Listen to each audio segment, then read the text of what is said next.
أعوذ بالله من الشيطان الرجيم. بسم الله الرحمن الرحيم.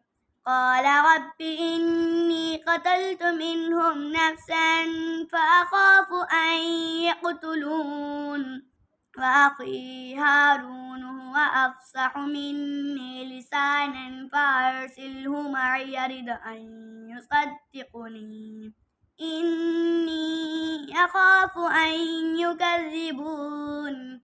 قال سنشد عضدك بأخيك ونجعل لكما سلطانا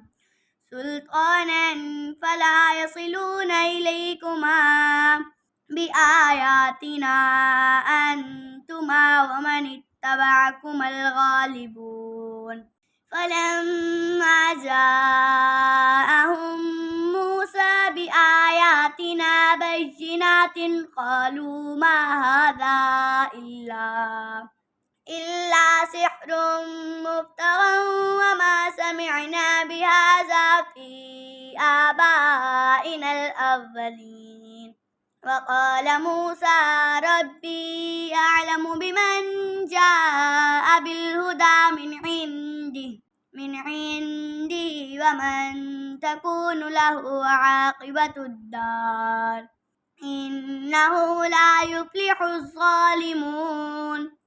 وقال فرعون يا أيها الملأ ما علمت لكم من إله غيري فأوقد لي يا هامان على الطين فاجعل لي صرحا لعلي أطلع إلى إله موسى وإني لأظنه من الكاذبين. فاستكبر هو وجنوده في الأرض بغير الحق وظنوا أنهم إلينا لا يرجعون.